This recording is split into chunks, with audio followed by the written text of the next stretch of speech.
અહેમદાબાદ મિત્ર ન્યૂઝમાં આપનું સ્વાગત છે।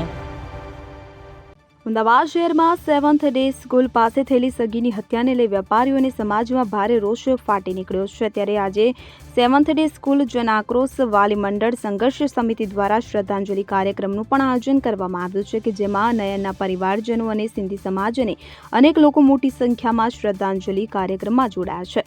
તદુપરાંત આજરોજ 23 ઓગસ્ટે શહેરના કાલુપુર રિલીફ રોડ, સરદારનગર અને કુબેરનગર સહિતના વિસ્તારોમાં તમામ બજારો બંધ રહેશે। સિંધી સમાજ અને વેપારી સંગઠનો દ્વારા નિર્ણય લેવામાં આવ્યો છે। સોશિયલ મીડિયામાં પણ અમદાવાદ બંધ માટેનું આહવાન કરવામાં આવ્યું છે। પાયલ કુકરાનીએ પરિવારને આશ્વાસન આપતા જણાવ્યું છે કે નયનની આત્માને શાંતિ મળે તેવી પ્રાર્થના છે। જે થયું તે ભૂલવા લાયક નથી। રાજ્ય સરકાર આ પરિવારની સાથે છે અને આ મામલે કડકમાં કડક કાર્યવાહી કરવામાં આવશે। સ્કૂલ પ્રશાસનની બેદરકારી માફ કરવામાં નહીં આવે। આ કૃત્ય માફીને લાયક નથી અને હત્યારાને પુખ્ત વયના ગુનેગારને મળતી સજા મળે તેવો પૂરેપૂરો પ્રયાસ કરાશે। તો ઇમરાન ખેડાવાલાએ જણાવ્યું હતું કે બનેલી ઘટના અત્યંત દુઃખદ છે અને સમસ્ત મુસ્લિમ સમાજ આ ઘટનાને સખત શબ્દોમાં વખોડી કાઢે છે।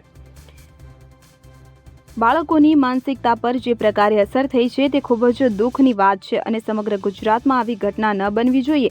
તેઓ માને છે કે જે કસૂરવાર અને ગુનેગાર છે તેમને કડકમાં કડક સજા થવી જોઈએ। પોલીસ કમિશનર સાહેબ જોડે વાત થઈ છે અને તમામ તપાસ ક્રાઇમ બ્રાન્ચને સોંપવામાં આવી છે। આ ક્રાઇમ બ્રાન્ચ તટસ્થ તપાસ કરીને જે ગુનેગાર છે તેમને કડકમાં કડક સજા અપાવશે। અહેમદાબાદ મિત્ર ન્યૂઝની યુટ્યુબ ચેનલને સબસ્ક્રાઇબ કરો અને બેલ આઇકોન જરૂરથી દબાવો, જેથી દરેક મહત્વના વિડીયોની નોટિફિકેશન તમને મળતી રહે।